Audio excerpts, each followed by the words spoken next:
छात्रों के पीछे भी कोई है क्या? छात्रों का मुखौटा लगाकर असली जो कालनेमी कुछ खेल करना चाहते हैं, छात्रों के कंधे पर रखकर बंदूकें चलाना चाहते हैं। इन्हीं सब चीजों को सामने लाने के लिए ही तो जांच होनी है, जिसको लेकर पहले जिम्मेदारों को निलंबित किया गया। एक वीडियो जिस तरीके से आ रहे हैं सोशल मीडिया पर पुलिस की पिटाई की, उसे हम लोग देख रहे हैं, लेकिन वहाँ स्थितियां कैसी थी इनके बारे में भी जानकारी होगी। और उसके बाद जब ये मामला ऊंची लेवल तक पहुंचा तो उसमें सीओ को सस्पेंड किया गया, लाइन हाजिर किए गए वहाँ के स्थानीय दरोगा और सिपाही। जो इस प्रकार से लाठीचार्ज ये अन्य सरकारों में भी होता रहा है व्यवस्था को चुस्त दुरुस्त रखने के लिए, और सीधा संजय प्रसाद का नाम जोड़ना, ये तो आप भी जानते हैं कि अखिलेश यादव ने जिस प्रकार से ट्वीट किया कि अंदरूनी कला है, चीज़ें हैं, संजय प्रसाद के इशारों पर सारी चीज़ें हुई। उन्होंने दरोगा फोन किया, शिवेश जी ने भी बताया कि ये हास्यास्पद है। अगर आप छात्रों की बात ही कर रहे हैं तो छात्रों के कंधे से बात कीजिए, छात्रों की नज़र से बात कीजिए, उनके नज़रिए से बात कीजिए। आप छात्रों के सहारे राजनीति की बात करेंगे, आप छात्रों के सहारे एक प्रमुख सचिव पर बात करेंगे, या छात्रों के सहारे योगी सरकार की कमजोरी और उनके विखंडन की बात करेंगे। 1 सितंबर को बाराबंकी के रामस्वरूप कॉलेज कैंपस में अखिल भारतीय विद्यार्थी परिषद से जुड़े छात्रों के ऊपर लाठीचार्ज के मामले में अब एक नया मोड़ आया है। इस मामले में एक बड़े अफसर का नाम उछाला जा रहा है। कुछ लोग सोशल मीडिया पर सीएम योगी के सबसे भरोसेमंद अफसर आईएएस संजय प्रसाद पर निशाना साध रहे हैं। दरअसल संजय प्रसाद उत्तर प्रदेश में बड़ी जिम्मेदारी संभालते हैं, मुख्यमंत्री योगी आदित्यनाथ के बेहद करीबी हैं। प्रमुख सचिव मुख्यमंत्री, प्रमुख सचिव सूचना, गृह विभाग, सतर्कता और गोपन विभाग जैसे महत्वपूर्ण विभाग संजय प्रसाद के पास हैं। सीएम के सबसे खास अफसर पर अब चारों तरफ से सोशल मीडिया पर जो टूलकिट गैंग है वो लगातार हमले कर रही है, उन पर सवाल खड़े हो रहे हैं। लेकिन सवाल ये है कि सीएम के हर फैसलों में उनके साथ रहने वाले, सीएम योगी के साथ साए की तरह रहने वाले संजय प्रसाद की भूमिका पर सवाल क्यों उठ रहे हैं? एक लाठीचार्ज के बाद संजय प्रसाद की भूमिका पर सवाल उठना महज सवाल है या इसके पीछे कोई बड़ी साजिश है? बातचीत करेंगे। हमारे साथ पत्रकारों का पैनल है, हमारे साथ अर्पित जी हैं, हमारे साथ संजय जी हैं और हमारे साथ शिवेश जी हैं। ये सभी ग्राउंड पर थे, इन्होंने बारीकी से उस घटना को देखा, उस घटना के बारे में जानकारी इकट्ठा की, रिपोर्टिंग की, और इन सभी से हम एक एक करके चर्चा करेंगे और जानेंगे कि संजय प्रसाद पर निशाना क्या सीएम योगी को अस्थिर करने का प्रयास है? क्या सीएम योगी पर सीधे तौर पर हमला बोल ना पाने वाले लोग संजय प्रसाद को निशाना बना रहे हैं, या फिर इसके पीछे संजय प्रसाद की भी कोई भूमिका है? शिवेश जी से हम शुरू करते हैं। शिवेश जी, बाराबंकी की घटना जी, भाजपा से जुड़े एक छात्र संगठन के जो छात्र हैं उन पर पूरी तरीके से सीधा सीधा कहा जाए पुलिस ने ताबड़तोड़ लाठीचार्ज की। लेकिन पुलिस ने लाठीचार्ज की, आईजी जो अयोध्या है उन्होंने जांच की, जांच हो भी रही है, सीएम भी सख्त हैं। इसमें संजय प्रसाद का नाम जो उछाला जा रहा है, इसके पीछे क्या लगता है, कोई बड़ी वजह या महज इत्तेफाक? 2-3 चीजें समझना होगा अभिषेक जी। जिस तरीके से पहले लाठीचार्ज हुआ, कुछ आरोप लगाते हुए एबीवीपी के कार्यकर्ता प्रदर्शन कर रहे थे। इसमें पहला जो फेल्योर था, ब्लंडर मिस्टेक था, वो वहां के स्थानीय प्रशासन का था। पहली बात तो अब 2 चीज है। एक वीडियो जिस तरीके से आ रहे हैं सोशल मीडिया पर पुलिस की पिटाई की, उसे हम लोग देख रहे हैं, लेकिन वहाँ स्थितियां कैसी थी इनके बारे में भी जानकारी होगी। और उसके बाद जब ये मामला ऊंची लेवल तक पहुंचा तो उसमें सीओ को सस्पेंड किया गया, लाइन हाजिर किए गए वहाँ के स्थानीय दरोगा और सिपाही। अब इसमें संजय प्रसाद का नाम आना ये कहीं से औचित्यपूर्ण इसलिए नहीं लगता है कि एक और थ्योरी चल रही है कि उन्होंने वहां पर फोन किया। एक थ्योरी ये चल रही है कि वहां पर उन्होंने पुलिस के अधिकारियों को फोन किया। पुलिस के अधिकारी को नहीं कहा यह जा रहा है कि दरोगा को फोन किया। तो ये अपने आप में एक हास्यास्पद विषय है कि कोई इस तरीके का अधिकारी फोन करेगा तो वो डीएम को करेगा या एसपी को करेगा, वो दरोगा से बात क्यों करेगा? पहली बात तो ये थ्योरी यहीं पर खत्म हो जाती है कि इसमें संजय प्रसाद का कोई हस्तक्षेप है। और दूसरी चीज, विद्यार्थी परिषद के लोग वहां पर प्रदर्शन कर रहे थे, उनके साथ मारपीट हुई, घटना हुई। उसके बाद सबसे पहले भाजपा के लोगों ने आवाज तो उठाई, मुख्यमंत्री उनसे मिलने गए, उस पर सरकार ने कार्रवाई भी की है। जिन्हें दोषी, अभी प्रथम दृष्टया जो दोषी दिखे हैं पुलिस अधिकारी, उनको सस्पेंड और लाइन हाजिर किया गया है। तो इसमें जो आपने कहा टूलकिट गैंग, और दूसरा तथ्य रखा आपने कि सरकार को घेरने की बात, तो कुछ ऐसे भी लोग इसमें सक्रिय दिख रहे हैं जो जाहिर सी बात है कि योगी सरकार को अस्थिर करने की नीयत से है, या जिनकी सरकार को लेकर अक्सर तरह तरह की बातें सोशल मीडिया पर आती रहती है। इस बारे में संजय जी विस्तार से बताएंगे, क्योंकि सरकार के भीतर योगी को लेकर क्या स्थिति रहती है, किस तरह से लोग योगी को घेरना चाहते हैं, और योगी के संजय प्रसाद के सहारे किस तरह से योगी को घेरा जा रहा है। संजय जी, इस बारे में आपको बहुत गहरी जानकारी है। ये बार बार जो सीएम योगी को निशाना बनाया जाता है उसमें लोग फेल होते हैं, क्या अब आपको लगता है कि संजय प्रसाद जो बड़े एक अधिकारी हैं, उत्तर प्रदेश में सबसे ताकतवर अफसर हैं, उनके सहारे सीएम को अस्थिर करने का प्रयास है, या यूं कहें कि निशाना संजय प्रसाद नहीं सीएम योगी आदित्यनाथ है?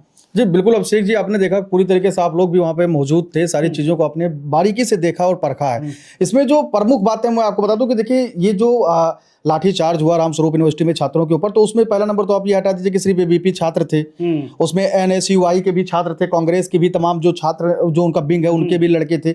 और ये जो इस प्रकार से लाठीचार्ज, ये अन्य सरकारों में भी होता रहा है व्यवस्था को चुस्त दुरुस्त रखने के लिए। और सीधा संजय प्रसाद का नाम जोड़ना, ये तो आप भी जानते हैं कि अखिलेश यादव ने जिस प्रकार से ट्वीट किया कि अंदरूनी कला है, चीज़ें हैं, तो वो सब कहीं ना कहीं ये सब मिला जुला कर संजय प्रसाद को इसलिए घेरा जा रहा है क्योंकि संजय प्रसाद योगी आदित्यनाथ के साथ कंधे से कंधा मिलाकर चले हैं। 2000 अब जब से सरकार है या कुछ बड़े जो फैसले आए हैं, उसमें ये कहा जाता है कि प्रमुख रूप से संजय प्रसाद की अहम भूमिका रहती है।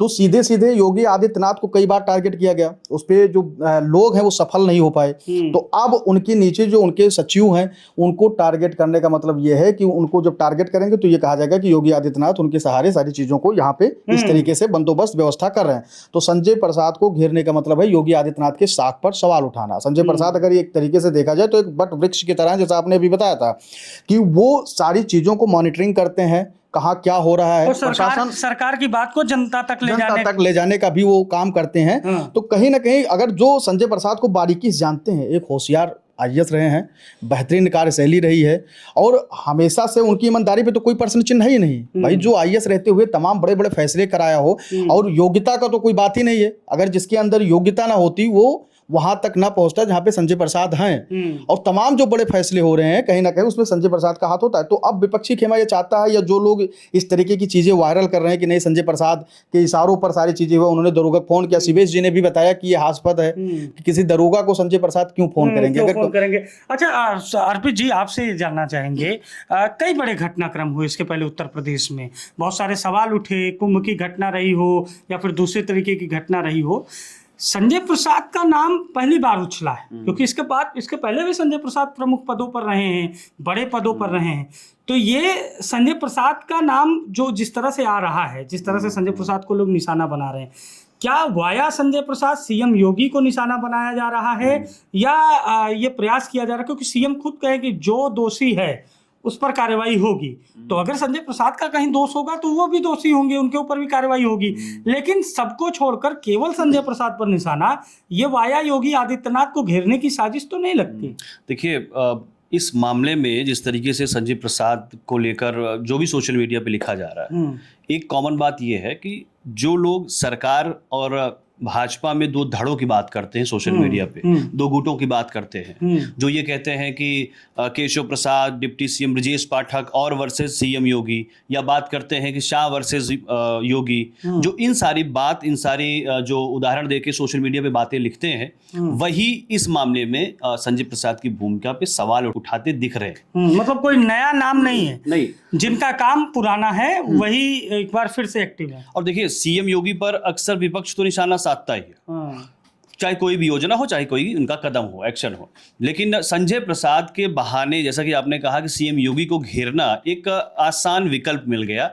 तो सबसे ज्यादा यहाँ पर यह देखना है कि आखिर जिस मुद्दे को लेकर संजय प्रसाद पर उंगलियां उठ रही हैं या योगी सरकार पर उंगली उठ रही है, अपने ही छात्र विंग पर हमला या कह लें लाठीचार्ज किया गया, क्या वो इतना बड़ा मुद्दा था क्या कि प्रदेश सरकार के सबसे ताकत हो रहा है साख जो है उस पर धब्बा लग जाए? इतना बड़ा मुद्दा था वो रामस्वरूप जो यूनिवर्सिटी में हुआ। जिले के मुद्दे को विधानसभा तक लाया गया, जिले का मुद्दा कह लें या फिर ये जिले में एक विश्वविद्यालय का मुद्दा रहा, छात्रों से जुड़ा मुद्दा रहा, निजी विश्वविद्यालय का, प्राइवेट। और अगर आप छात्रों की बात ही कर रहे हैं तो छात्रों के कंधे से बात कीजिए, छात्रों की नज़र से बात कीजिए, उनके नज़रिए से बात कीजिए।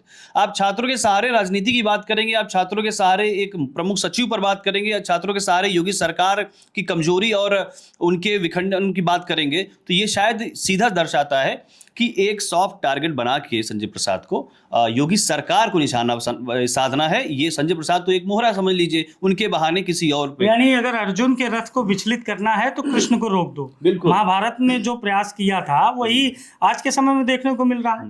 बिल्कुल देखने को मिल रहा है, लेकिन अगर हम सिर्फ मामले की बात करें कि जो हुआ उस दिन, अगर योगी सरकार की मंशा कहीं से भी गलत होती तो तुरंत फौरन एक्शन क्यों लिया जाता कि सीईओ से लेके सीएम मिलने भी ना जाते, सीईओ से लेके चौकी इंचार्ज से लेके सिपाही तक सबको लाइन हाजिर कर दिया गया और जांच की बात की गई है, जांच में दोषियों कार्रवाई होगी। तो अगर सरकार की मंशा में कहीं खोट होती, सरकार की मंशा और अपने ही छात्र विंग पे एक मंशा क्यों और उठाएंगे? एक सवाल ये भी है ना अर्पित, हर कोई छात्र रहा है, हम लोग भी स्टूडेंट पॉलिटिक्स में कभी एक्टिव रहे, इतना बड़ा कॉलेज, इतनी बड़ी व्यवस्था और कुछ चुनिंदा छात्रों का प्रदर्शन, ये इसके पीछे कुछ विशेष वजह आपको लगती है? देखिए, छात्रों के मामले में, छात्रों के उस प्रदर्शन के मामले में सवाल हमें शायद नहीं उठाना चाहिए, क्योंकि छात्रों की यही मांग थी कि जिस कोर्स को हम कर रहे हैं वो आपके उस विश्वविद्यालय में मान्यता प्राप्त नहीं। हालांकि विश्वविद्यालय की तरफ से जो एसडी है वो उनका कहना है कि हमारे पास डिग्री है और इसकी मान्यता है, हम डिग्री ला के देंगे। लेकिन ये कहीं ना कहीं शिवेश जी, मैं आपसे जानता हूँ कि क्या छात्रों के पीछे भी कोई है क्या? छात्रों का मुखौटा लगाकर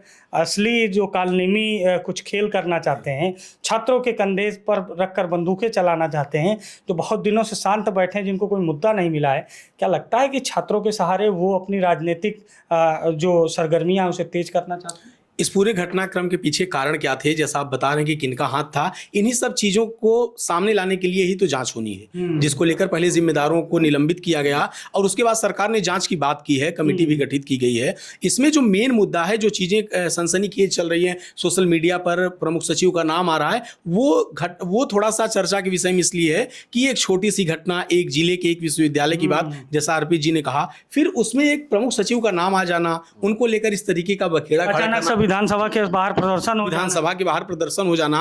और जो एक और चीज चल रही है कि क्या ऐसी चीजें थी तो प्रदर्शन से पहले सरकार में किसी को सूचित किया गया था इस घटना को लेकर? जिले में भी भाजपा के विधायक होंगे, मंत्री होंगे या वहां पर डीएम होंगे, एसडीएम होंगे, इस घटना को लेकर पहले विद्यार्थी परिषद के कार्यकर्ताओं ने क्या उन्हें ज्ञापन दिया था? और ज्ञापन दिया था तो कार्रवाई नहीं। एक फाइनल कमेंट सबसे लेंगे हम एक एक करके।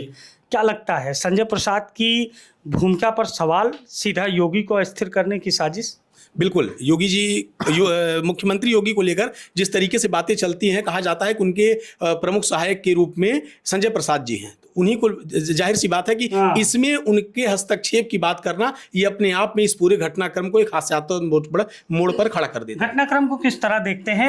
एक फाइनल कमेंट आपसे, संजय प्रसाद को शामिल करना एक बड़ी साजिश या फिर वास्तविकता कुछ और? देखिए, जो खेमा था वो एक्टिव हो गया है, जो हमेशा से विरोध करते रहे योगी आदित्यनाथ को, जो लोग पसंद नहीं करते। हालांकि उनकी लोकप्रियता में कोई गिरावट नहीं आने वाली है, क्योंकि जो लोग जानते हैं बारीकी से इस पूरी घटना पे वो नजर बनाए हुए हैं। संजय प्रसाद को शामिल करने का एक ही मतलब है कि योगी आदित्यनाथ के साख पे सवाल उठाना, क्योंकि बार बार ये कहा सवाल। बिल्कुल, संजय प्रसाद योगी के विश्वास पात्र कहे जाते हैं और सबसे खास कहे जाते हैं, तो सॉफ्ट टारगेट वही हुए कि इनको आप टारगेट कीजिए, योगी सरकार की साख वैसे गिर जाएगी, यही है। तो देखिए, रामस्वरूप कॉलेज में जो लाठीचार्ज हुआ, उसके बाद जो पूरा घटनाक्रम हुआ, लेकिन घटनाक्रम को नया मोड़ दिया गया। संजय प्रसाद की भूमिका पर अब भी सवाल खड़े हो रहे हैं, लेकिन संजय प्रसाद योगी के सबसे खास अफसर, और सवाल बहुत सारे ये भी हैं कि संजय प्रसाद के जरिए कहीं योगी को अस्थिर करने की साजिश तो नहीं?